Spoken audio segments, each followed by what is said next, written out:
We now come on to Genesis chapter 4. And in Genesis chapter 4, at the start of the chapter, we discover that Adam and Eve had two sons, Cain and Abel. And these two sons, Cain was a tiller of the ground and Abel looked after the flocks. And then when we get to verses 3 to 5, we find these words.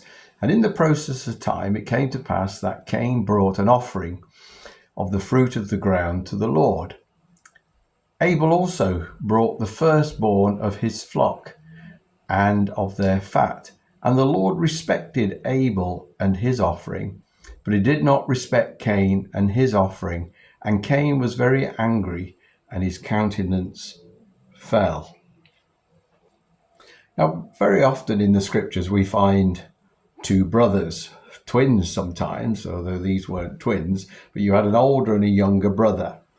And we find a theme that runs through the scriptures is that the second is the one who is blessed, or the second one is the one who inherits, where traditionally it's the oldest one, it's the firstborn that does.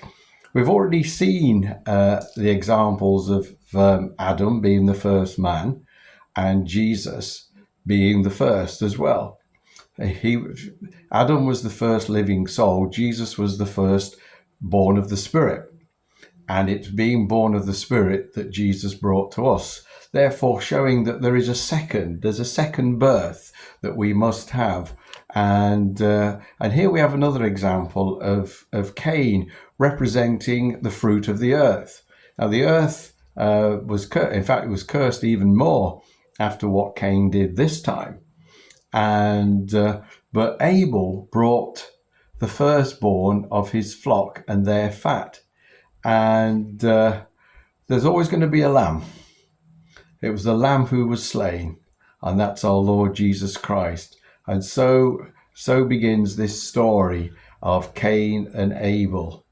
And the second, it's Abel who was received. It was the second and it's the second birth that will count for us in the end. And that's why we need to be born again.